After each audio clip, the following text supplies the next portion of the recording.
Selama ini banyak orang, terutama yang berada di barisan oposisi, selalu menghujat Presiden Joko Widodo karena dalam 10 tahun kepemimpinannya, terhitung sejak Oktober tahun 2014, Indonesia mengalami kemunduran di semua sektor, karena pemerintahan Jokowi diduga dikendalikan dan diatur oleh oligarki sehingga kebijakan-kebijakannya cenderung tidak pro-rakyat sebagaimana tercermin dari Omnibus Law Undang-Undang Cipta Kerja, Omnibus Law Undang-Undang Kesehatan, Undang-Undang Minerba dan lain sebagainya. Hanya sedikit yang paham kalau apa yang terjadi di pemerintahan Jokowi sebenarnya bertolak dari era kepemimpinan Presiden Susilo Bambang Yudhoyono atau SBY. Dengan kata lain, apa yang saat ini terjadi di era Jokowi sebenarnya bermula di era SBY. Salah satu orang yang memahami hal ini adalah Presidium Hizbullah Indonesia Sri Bintang Pamungkas. Begini penjelasannya. Bismillahirrahmanirrahim. Assalamualaikum warahmatullahi wabarakatuh. Ya, waktu itu 2004 ya. Saya itu terpaksa bentrok dengan saudara-saudara. Khususnya ponakan-ponakan saya ya. Yang memberikan dukungan kepada SBY. Mereka sarjana hukum semua, yang ponakan-ponakan saya itu. Saya pikir, ya sedikit banyak ngertilah soal tata negara ya, ya kan? Nah saya, waktu itu yang saya tekankan itu adalah, kita ini sudah mengalami bagaimana Pak Harto. Pak Harto itu tentara,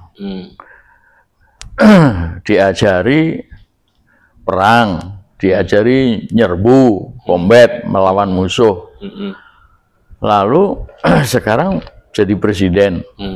Jadi beginilah hasilnya, krisis moneter, gitu.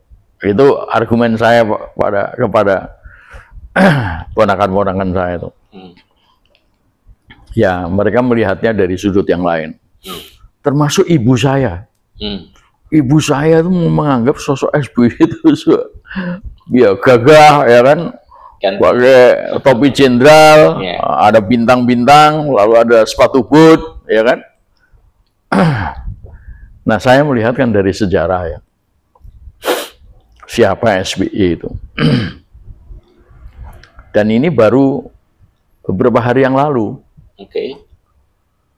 terjadi peristiwa 27 Juli 96. 27 Juli itu yang disebut dengan Kuda Tuli. Ya. Ya, kependekan dari apa ya? Ya, udah dua tulinya itu ya 27 Juli itu, ya kan? Itu penyerbuan oleh tentara ke markas PDIP.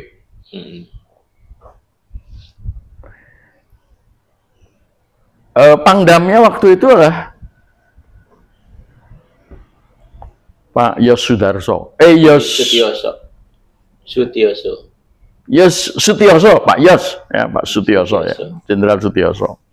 Nah, Kasdamnya itu SBY. Nah, Kasdam itulah yang memegang kendali adanya satu armada kelompok tentara, ya. Sehingga yang menyerbu ke situ itu ya atas perintah SBY. Nah, ada bagian logistiknya itu jenderal juga, Jenderal Hartono, siapalah, itu menantunya Ibu Sugandi dari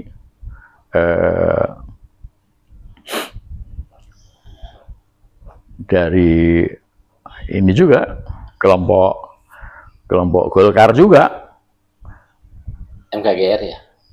Ya MKGR ya, MKGR itu Ibu Sugandi ini menantunya. menantunya itu menolak. Karena duitnya itu ada di dia. Duit untuk operasi 27 Juli itu. Nah, tapi dia kelihatannya ngabur aja. Dia ngabur ke, kalau nggak salah ke wilayah Sumatera Utara, Manado sana. Sulawesi Utara, Manado sana. Dan dia pakai sepeda motor gede, katanya jatuh. Tapi nggak apa-apa, selamat. Dan saya masih ketemu sekali lagi sama dia. Saya mengingatkan kepada jenderal mantunya Pak Sugandi, Ibu Sugandi ini, dulu Anda mengatakan bahwa selangkah lagi Sri Bintang itu melakukan kudeta. Ini peristiwa Jerman. Saya ingat, kita ketawa-ketawa bersama, ya. Jadi nggak ada perasaan apa-apa, ya. Benci atau apa nggak ada. Dan memang ya sifat saya begitu. Nah, itulah SBY.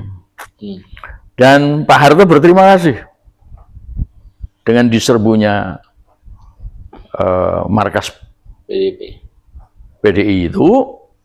Karena apa? Karena beberapa bulan sebelumnya itu di Semarang ada kongres PDI, ya, di mana setelah di endorse didukung menjadi ketua PDI, ya, menggantikan secara ya paksa lah, ya, Suryadi ketuanya, ya, dokter ya kalau nggak salah, itu langsung disebut-sebut calon presiden. Oh, itu di Semarang. Iya, ya. Jadi konon dalam perjalanannya dari Semarang kembali ke Jakarta itu ada 2 jenderal yang mendampingi. Ya, ya, mereka setia pada Bung Karno lah. Jadi selamatlah sampai Jakarta, lalu terjadi peristiwa itu. Nah, itu beberapa waktu sesudah saya mendeklarasikan Partai Uni Demokrasi Indonesia. Ya, betul. Tanggal 29 Mei 96.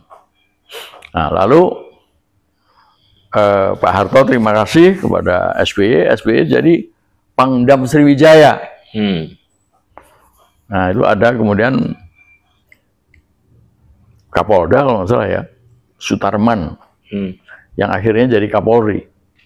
Kapolda kayaknya. Ya, Kapolri di zamannya SBY. Nah, itu kemudian ketika Pak Harto menjelang lengser itu, yang saya ingat Pak SBY itu diangkat menjadi ditugasi menjadi ketua reformasi ABRI. Jadi waktu itu masih TNI masih sama polisi, ketua reformasi. Tapi hasilnya seperti apa nggak jelas itu sampai sekarang, ya. Tapi dia dipercaya sama Pak Harto lah. Lalu masuklah peristiwa Pak Harto diganti, lalu disusul dengan amandemen. Jadi ponakan-ponakan saya tadi itu kelihatannya lupa siapa SBY itu, ya, bahwa Bung Karno dan Bung Hatta itu mencita-citakan Republik ini dipimpin oleh civilian, orang-orang sipil, ya, pemerintahan sipil. Tidak terlintas pikiran Bung Karno dan Bung Hatta itu menjadikan orang militer sebagai presiden. Dan itu jelas sekali karena ya TNI lahirnya setelah merdeka. Iya kan? Memang ada tentara rakyat, tentara pelajar, ya, yang kemudian akhirnya menjadi cikal bakal TNI, termasuk ya itu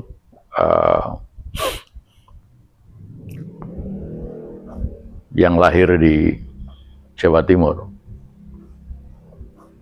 tentara bikinan zaman Jepang. Lupa saya juga. Ya terus gimana? Ya, jadi ketika kemudian 2004 itu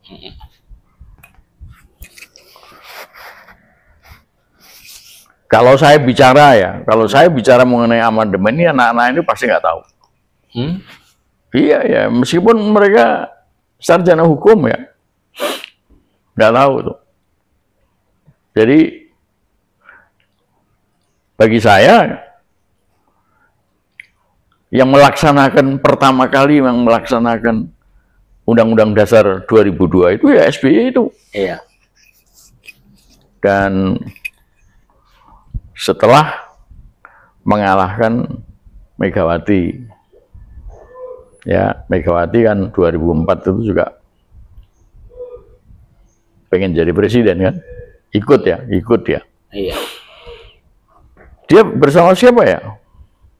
Megawati kalau nggak salah sama Prabowo ya. Sama Megawati Prabowo ya. Prabowo. Sama Prabowo ya. Iya, ya, tapi dikalahkan ya. Karena peristiwa Munir. Ya, ada dua lah ya. Ketika Megawati menjadi presiden, dia itu napak tilas menghidupkan kembali poros Beijing Moskow yang pernah dilakukan oleh Bung Karno, karena Bung Karno sengit kepada Amerika, minta bantuan persenjataan, nggak dikasih. Jadi Bung Karno membelot gitulah. Ya, lu nggak ngasih gue senjata ya, gue ke Rusia aja gitu. Nah, disitulah mulai Bung Karno itu dituduh pro komunis. Memang di waktu itu perang dingin itu antara kaum kapitalis liberalis dengan komunis. Ya waktu itu Uni Soviet masih ya. Tetapi Megawati itu pulang dari Moskow setelah Beijing, Moskow, dia lewat Pyongyang, dia mampir di Korea Selatan, Korea Utara. Wah, itu kelompok yang paling dibenci sama Amerika. Ya, jadi saya kira putusan dari Amerika udah Megawati harus ditolak. Kebetulan ada peristiwa Munir, ya. Itu juga gitu. Kalau Munir itu dibongkar, ya pembunuhan terhadap Munir itu dibongkar sebelum hasil Pilpres 2004, itu pasti hampir dipastikan atau paling tidak orang khawatir SBY kalah. Kenapa, Pak? Ya dia Menko Polhukam. Dan sebelum Munir itu dibunuh itu, kantor Kontras itu udah disatroni sama tentara-tentara. Ya. Konon antara lain Hendro Priyono. Ya, jadi apa itu namanya? Bahkan ketika kemudian Munir meninggal, sebelum diketahui sebab-sebabnya ya, dikabarkan aja meninggal, ya. Jadi belum ada Pilpres, belum ada apa-apa. Itu saya masih menulis di dalam buku tamu Kontras bahwa kalau ada 10 jenderal terlibat, 9 jenderal itu adalah yang membunuh, yang akan menyatakan Munir harus dibunuh. Saya tulis di buku tamu.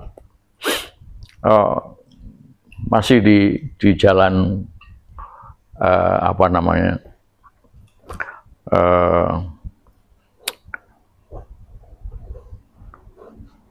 sebelahnya Bang Ali. Radio apa namanya? Radio dekat radio. Lupa saya. Saya juga, Pak. Ya di daerah belakang LBH itu. Iya. Di belakang LBH. Dengan kata lain, SBY itu ada kaitannya dengan pembunuhan Munir. Nah, ini lebih jelasnya lagi. Lebih jelasnya lagi, Munir itu adalah orang yang paling membenci militer. Maksud saya itu membenci militer untuk tampil berkuasa. Ya, entah bagaimana Munir bersama-sama dengan Panglima FPI siapa? Munarman itu berdua jalan. Ini juga sesuatu yang aneh, karena ketika Munarman menjadi ketua LBH, YLBHI menggantikan Bambang Wijoyanto, Munir itu kemudian keluar mendirikan Kontras, karena Munir beranggapan bahwa yang punya hak untuk menggantikan Bambang Wijoyanto itulah Munir dan kawan-kawannya, antara lain Teten Mas Duki, ya itu yang sudah lama lah bercokol di situ ya. Tiba-tiba keputusannya Bang Buyung yang menggantikan Bambang Wijoyanto adalah Munarman. Jadi aku pikir dua orang itu tidak cocok satu sama lain. Tetapi pada hari itu mereka berdua jalan. Jalannya itu ke kantornya CSIS. Ya, Lim Bian Kun dan kawan-kawannya, Lim Bian Ki, adiknya, serta ada Hadi Susastro. Ya, kalau nggak salah ketua CSIS-nya pada waktu itu Hadi Susastro. Yang mengajak Munarman itu Munir.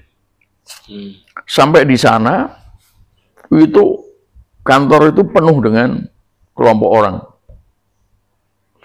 Di mana Hadi Susastro mengatakan, kita harus mendukung SBY.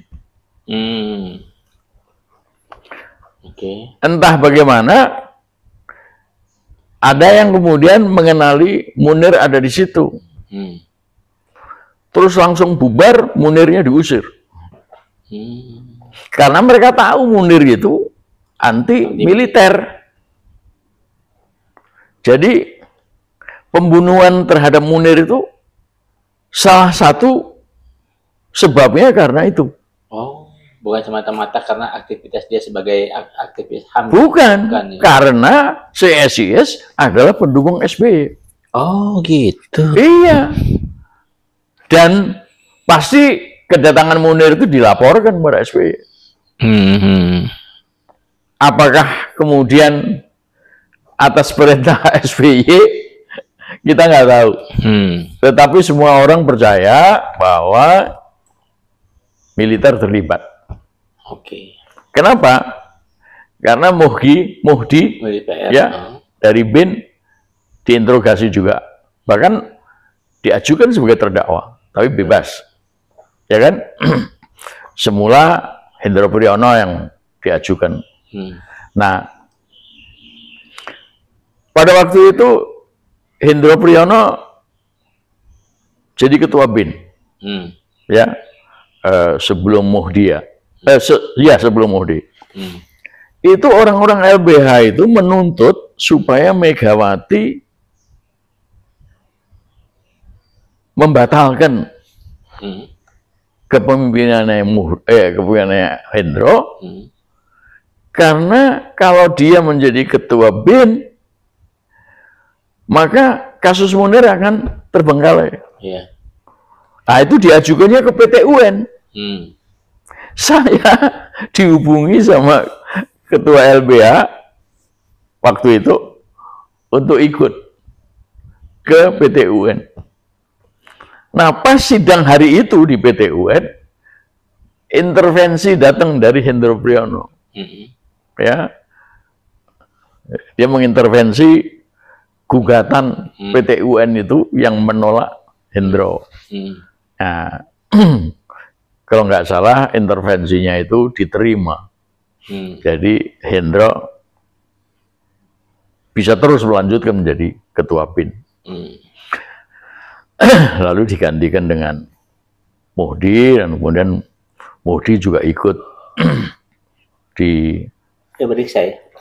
ya dijadikan terdakwa karena soal handphone ya, handphonenya itu dipakai oleh banyak orang ya, di mana di situ ada bukti adanya pembicaraan tentang Munir. Nah, Amerika meminta supaya hasil otopsi terhadap Munir di Belanda itu jangan diumumkan dulu sebelum Pilpres 2004 itu menentukan pemenangnya adalah SBY. Ya, sebab kalau diumumkan sebelum hasil Pilpres, sebelum Pilpres ya, berarti kemungkinan SBY kena ya dan tidak terpilih. Tapi berhubung Megawati lewat Korea Utara, jadi putusan Amerika udah jelas ya, Megawati harus di-drop ya, SBY yang naik. Nah, disitulah antara Megawati dengan SBY sendiri juga ada konflik ya, karena ketika dia jadi Menko Polhukam itu, dia sudah menyebarkan kartu namanya sebagai presiden. Ya, salah satunya aku menerima itu. Ya, jadi Megawati sengit sama SBY, lalu SBY dilengserkan dari Polhukam ya, Menko Polhukam, tapi udah terlambat. Ya, udah terlambat ya, kalah dia. Lalu kemudian ketika naik si SBY ini,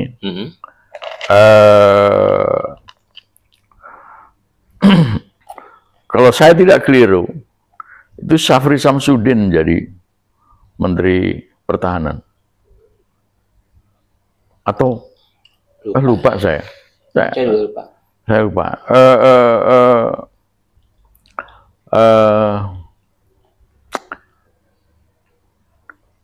Iya. Ya kalau nggak salah ya. Nah, jadi dan Menteri Syafri Samsudin itu atau Menteri Pertahanan ya, siapapun dia yang dipilih oleh SBY itu, kemudian memborong persenjataan dari Amerika. Artinya Amerika memberikan dukungan kepada SBY. Tapi sebelum itu ya, kalau nggak salah Oktober dia dilantik ya. Itu hasil Pilpres ya. 2002 kalau nggak salah. 2003. Ya.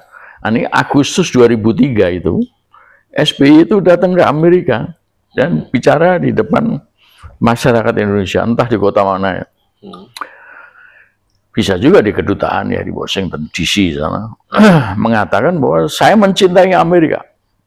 Apakah Amerika itu salah atau benar? Saya mencintai Amerika seperti mencintai negara saya yang kedua.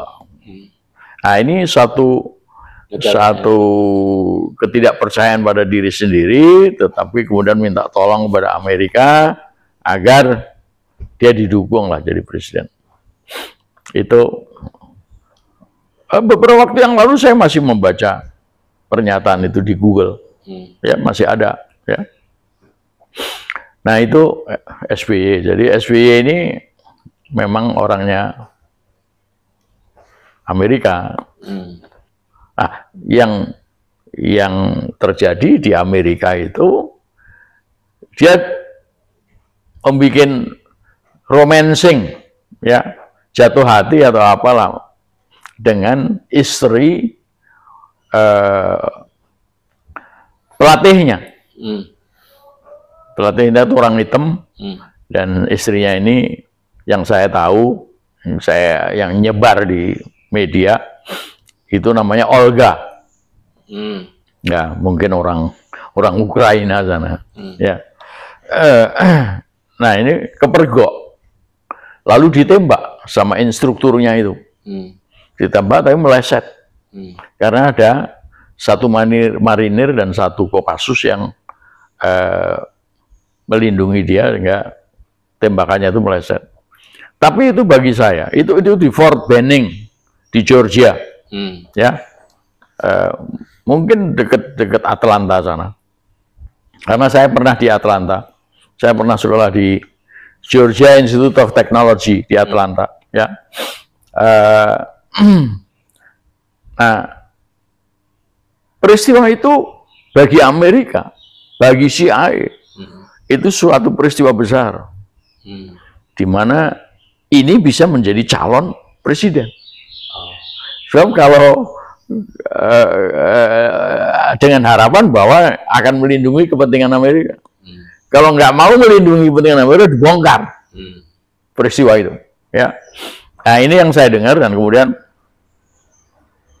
pulang dari Amerika, saya cek kepada beberapa orang, dan salah satunya itu orang yang hampir bersamaan waktunya juga berangkat ke Amerika untuk kursus militer di Fort Benning juga, ya.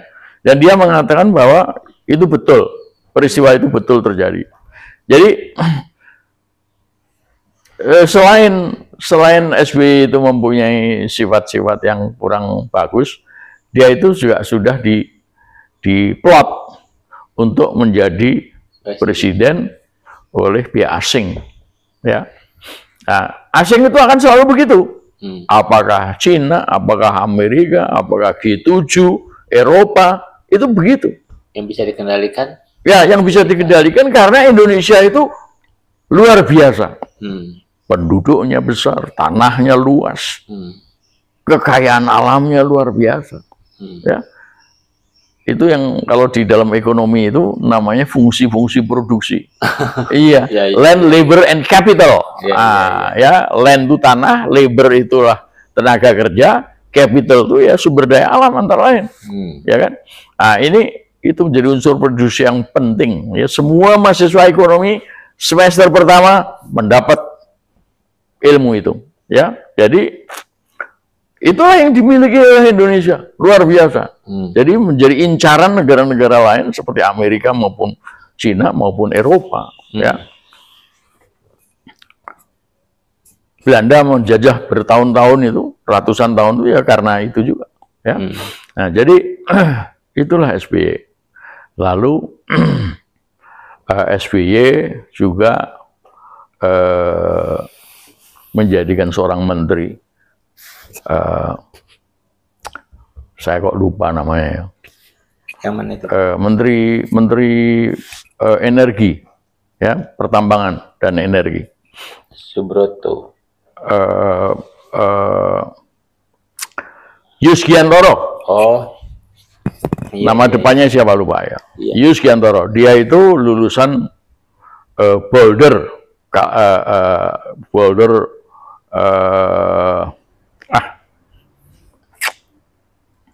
negara bagian apa? Colorado. Ya. Dia ahli pertambangan dan energi, dan tentu saja juga minyak. Dan di zamannya Yus Giantoro itu kita keluar dari OPEC, organisasi pengekspor minyak, dengan alasan bahwa sumber kita sudah tidak ada lagi. Kita bukannya pengekspor tapi pengimpor. Ya. Nah, itu karena sumur-sumur ladang-ladang minyak kita itu dijuali ke asing, ya, antara lain Amerika, kalau nggak salah Cina itu juga sudah pernah mendapat itu di zaman itu. Ya. Kita keluar dari OPEC, sehingga tidak bisa lagi ikut campur dalam menentukan harga minyak di dunia. Nah, ini hasil tekanan dari Amerika. Oh, sudah dipastikan itu hasil tekanan dari Amerika. Nah, bahkan kalau saya tidak keliru, Yus Giantoro itu berlanjut kemudian menjadi Menteri Pertahanan. Ya, jadi Menteri Pertahanan. Jadi itulah SBY. Nah, SBY tidak hanya ingin satu periode, pengen 2 periode. Iya. Muncullah Century Gate. Iya. Nah, itu juga rekayasa. Itu Pak Susno Duaji itu paling tahu itu tentang itu. Kabar Eskrim dulu. Iya. Susno Duaji ya. Nah, dan dia sedang berusaha untuk masuk untuk menyelidiki itu, ya dipecat dan kemudian bahkan dia diadili ya karena sesuatu hal. Iya. Ya. Fitnah katanya. Ya karena korupsi pilpres, pemilu atau apalah. Iya. Ya. Nah, jadi, tapi dia tahu 500 juta dolar, ya 6,7 triliun kalau nggak salah. Iya. 6,7 triliun pada waktu itu identik dengan 500 juta dolar. Iya. Nah, kalau saya menyaksikan film-film Amerika tentang pembobolan bank, 100 juta aja sudah gede. 100 juta dolar yang dikirim oleh Amerika ke Ukraina atau ke Israel udah sangat gede. Ini 500. Ya. Nah, itu ya Budiono wakil presiden, lalu Sri Mulyani terlibat itu. Itu terlibat itu. Ya. Nah, ini lalu dengan berbagai macam alasan mengatakan bahwa Bank Century udah dibeli, ya udah dibeli dan dibeli dengan uang 500 juta itu. Sebab kalau nggak dibeli dan dibiarkan bangkrut, itu akan efek domino, bank-bank yang lain jatuh. Nah, saya waktu itu menjadi pembimbing di UI ya, Fakultas Teknik, jurusan industri. Salah satu murid saya yang kemudian meminta saya menjadi pembimbing itu, mengusulkan itu. Apa? Bahwa apa yang terjadi di Amerika yang menjadi dianggap properti, ya, yang kemudian dianggap akan mengakibatkan terjadinya kebangkrutan Century itu. Dia mengatakan tidak mungkin itu terjadi. Ya, nah, dia membuktikan itu. Nah, saya bimbing dia. Unsur-unsurnya saya kasih. Harus dihitung ini, harus dihitung ini, harus dihitung itu. Ya, selesai dia menjadi sarjana teknik industri. Dan membuktikan bahwa apa yang dikatakan Sri Mulyani terjadinya efek domino tidak terjadi. Dia buktikan itu.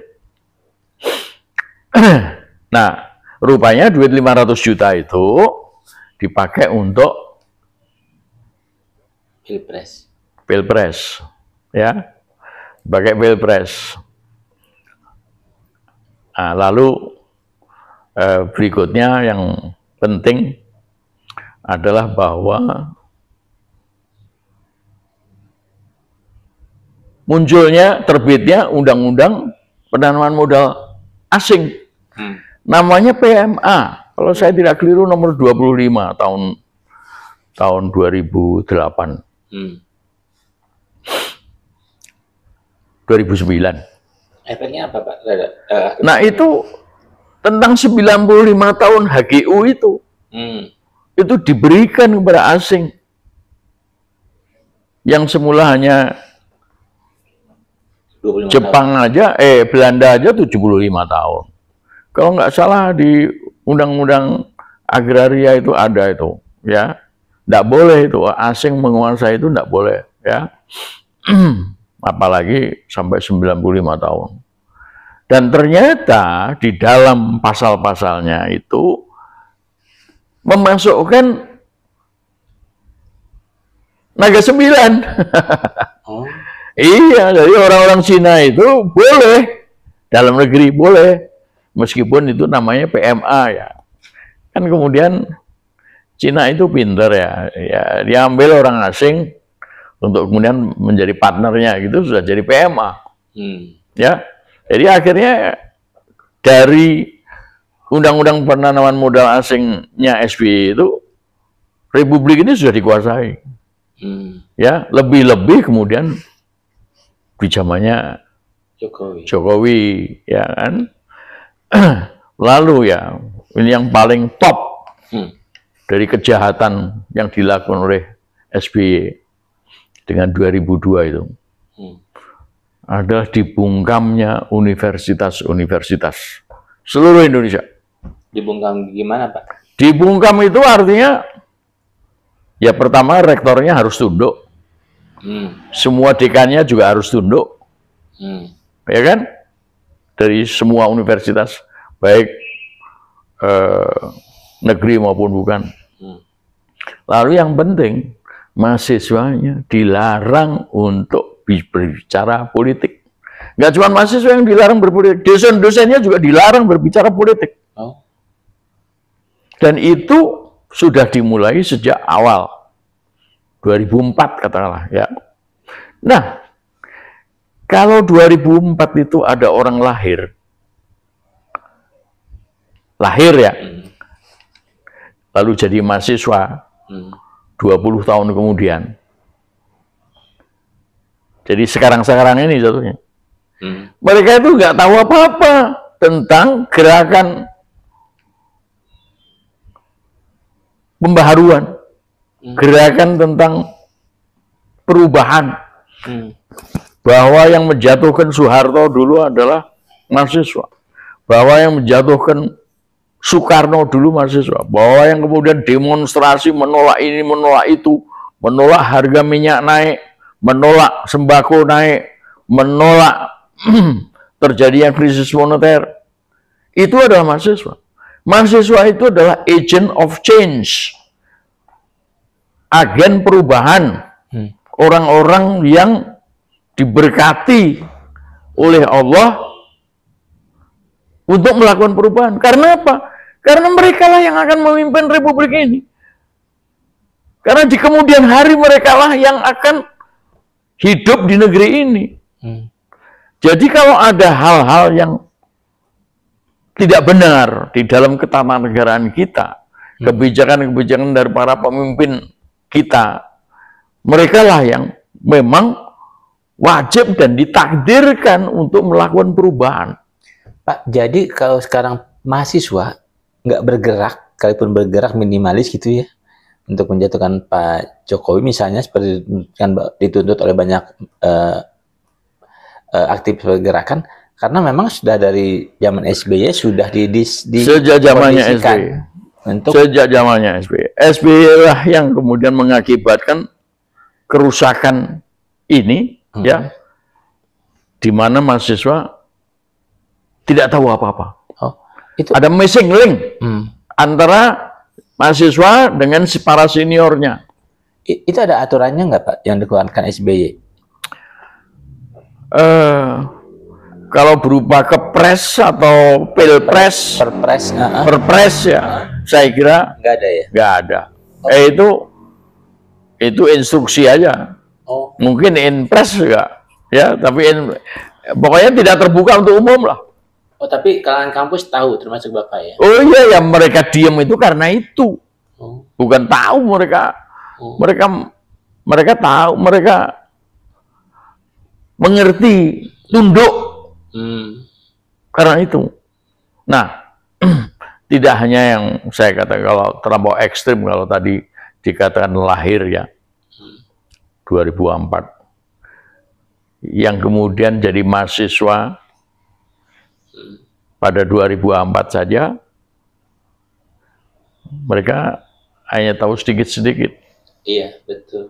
Ya, jadi mereka tidak mampu melanjutkan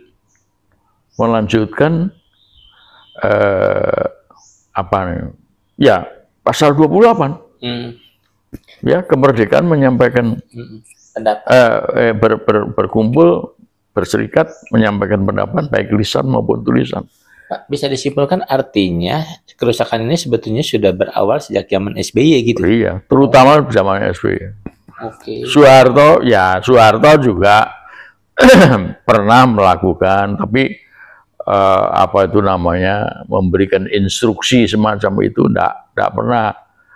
Ya Pak Harto mungkin cuma berharap aja, lalu kemudian kalau ada yang dianggap membahayakan, ya ditangkap, ditahan, diperiksa, lalu diadili. Ada itu zaman Pak Harto itu, ada itu menghina presiden, ya banyak yang tetapi membungkam kampus itu enggak. Ya sepanjang yang saya ingat membungkam kampus enggak.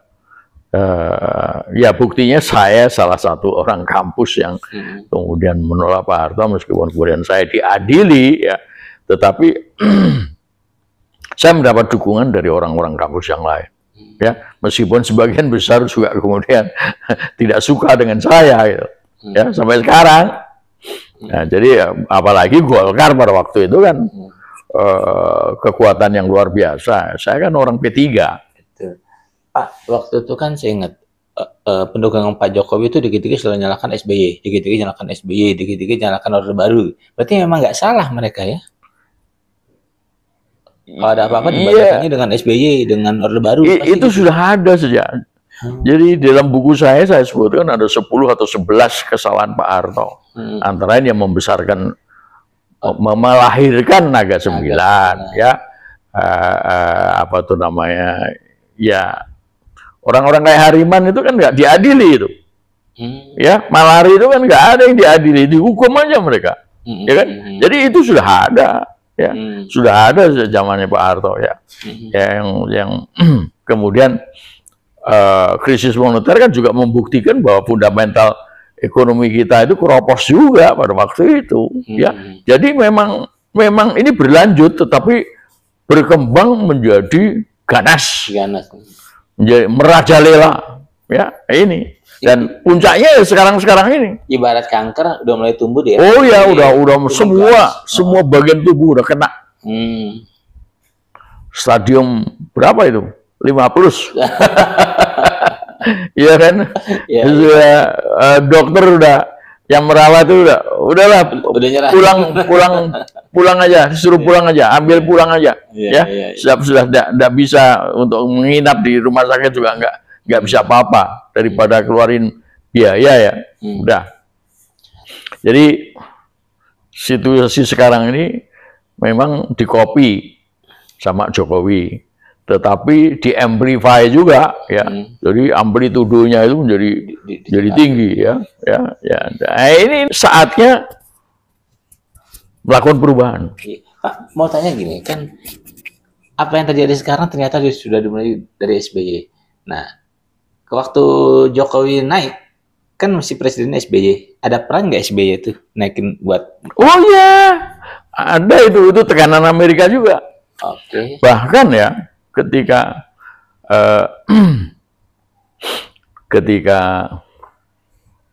yang bakal menang itu mestinya Prabowo, ya. 2014 itu kan Prabowo itu. Yang menang, ya. Iya, lalu dikalahkan, lalu Prabowo mengadu ke Mahkamah Konstitusi, ya kan? Nah, itu Megawati bingung. Kenapa, Pak? Ya karena calonnya kan Jokowi. Nah, lalu entah bagaimana mekanismenya Megawati itu menerima dokumen proposal di Papua, proposal referendum di Papua, tertulis itu oleh Jokowi. Iya, tetapi saya kira ini pikiran CIA. Nah, lalu ada instruksi, ya udah minta tolong aja ke Amerika, dibawalah itu ke Amerika. Yusuf Kala yang sedang ada di Mekah, umroh, dipanggil langsung ke Amerika. Lim Bian Kun ikut. CSIS, ya. CSIS, foto-fotonya ada. Lalu dia ketemu sama yang menemui Bill Clinton. Ya, tidak ketemu sama Obama. Obama presiden. Ya, petinggi White House lah, ya. Lalu ya pokoknya berhasil diterima, dokumen diserahkan, lalu pulang. Nah, pulangnya itu seingat saya sebelum 17 Agustus 2014. Karena Oktobernya kan Megawati akan hadir waktu Jokowi dilantik ya.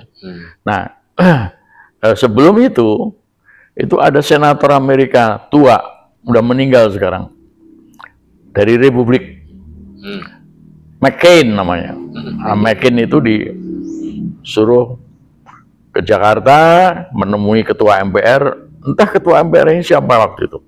Tetapi juga kemudian ketemu sama Pramono Anung. Iya, memberitahu bahwa Amerika mendukung mendukung Jokowi. Nah, yang saya dengar kemudian pertimbangan Obama itu karena Jokowi itu orang Solo. Obama sudah dihantui oleh teror-teror Islam, ya, antara lain Abu Bakar Bashir. Abu Bakar Bashir itu 15 menit dari kota Solo. Jadi dengan pikiran bahwa Jokowi tahu dan bisa mengendalikan ABB. Nah, itulah pertimbangan siapa namanya Obama untuk mendukung Jokowi, dan Obama memerintahkan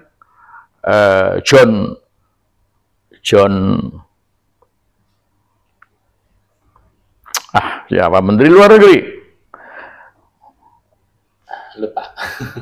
Lupa saya. Itu yang bikin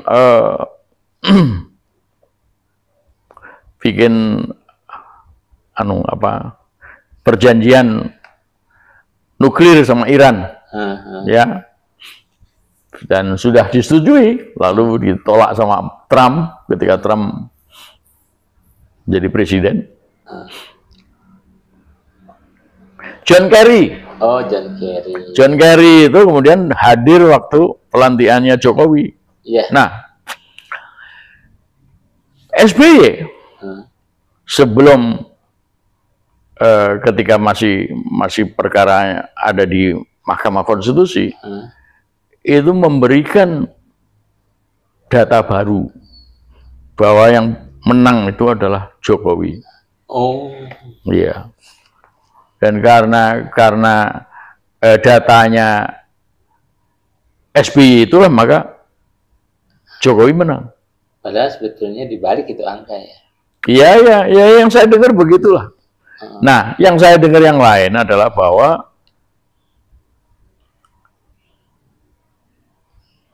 rumahnya yang di Cikeas itu sudah jadi belusukannya orang-orang CI. Oh. Iya. Jadi belusukannya orang CI. Jadi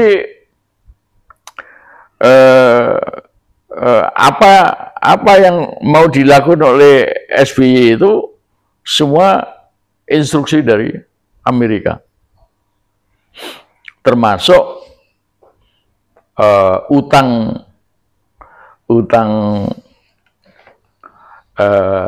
pemerintah ya zaman SBY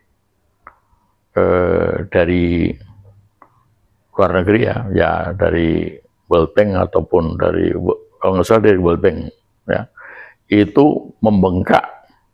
Itu juga suatu bantuan dari Sri Mulyani kepada Bank Dunia.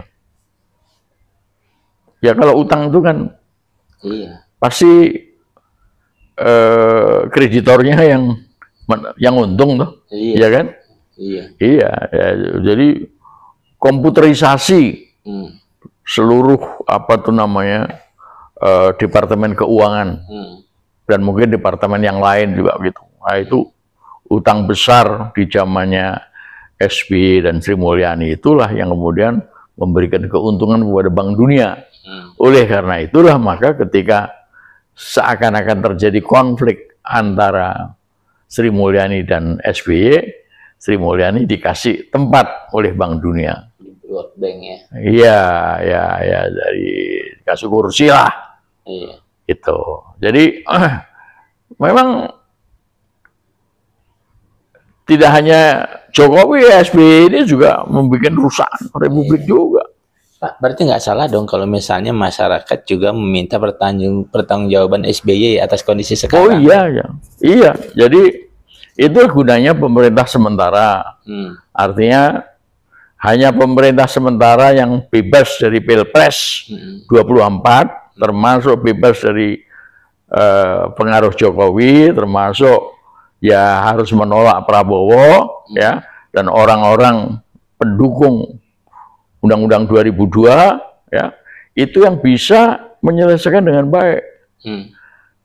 Itulah sebabnya saya, Bang Ali, Sri Edi, lalu ada jenderal yang lain, itu menolak Habibie pada waktu itu, karena Habibie itu orangnya Soeharto. Bagaimana orangnya Soeharto mau melakukan perubahan? Iya, Ya, ya itu kami ditangkap, dan satu malam diinterogasi di Bareskrim, tapi kemudian dilepas dengan catatan selama 6 bulan tidak boleh keluar negeri. Pak, ada hal lain yang menurut Bapak apa ya, patah dari SBY enggak? Patah dari kebijakannya apa ya? Ya, itu saja sudah cukup ya. Ya, tadi ada EPEC, ada angkatan perang kita, ya, ditangani oleh, ya, intinya adalah dia dapat tekanan dari Amerika, dari asing, ya, dari Barat, dan dia dengan sukarela melakukan menjalankan kepentingan asing itu karena memang tergila-gila dengan jabatan presiden. Ya, jadi itulah yang terjadi. Sungguh menyedihkan ya, negara Indonesia ini yang sudah bertahun-tahun dijajah dan bertahun-tahun mengucurkan darah untuk bisa merdeka, tapi kemudian ditangani oleh, ya, ya, yang kebetulan dipercaya menjadi presiden. Dan itu ya termasuk kesalahan dari rakyat yang memilih, ya. Termasuk tadi saya katakan ponakan-ponakan saya ini juga salah pilih, ya. Itulah yang terjadi. Jadi memang perlu pendidikan, ya, perlu mencerdaskan kehidupan bangsa. Kesejahteraan umum, melindungi segenap tumpah darah dan menjadikan dunia ini damai, ya, menjaga ketertiban dunia, menjaga kedamaian dunia, ya. Jadi itulah yang banyak dilupakan, termasuk SBY. Oh ya, di zamannya SBY dan Mega itu banyak orang-orang yang ditangkapi, pemuda mahasiswa, ya, karena menghina presiden. Ya, saya itu sampai ke Tirtayasa, ya, Universitas Tirtayasa Banten sana, untuk membela orang. Kemudian di Jakarta Utara juga ada belasan yang mahasiswa yang ditangkap. Saya menjadi ahli yang meringankan mereka, ya, dengan pikiran bahwa sudah ada undang-undang tentang hak asasi manusia oleh Habibie ketika itu, ya. Jadi saya pakai itu untuk meringankan hukuman. Dan kenyataannya ada beberapa yang kemudian memang, yang khususnya yang saya ingat tuh yang di Jakarta Utara itu ada 5 atau 6 orang tuh yang ditangkap itu akhirnya dilepas, ya. Jadi ada belasan lah itu, yang puluhan mungkin di zamannya Mega serta SBY itu yang ditangkapi karena menghina dan melanggar hak asasi manusia, tuduhannya gitu.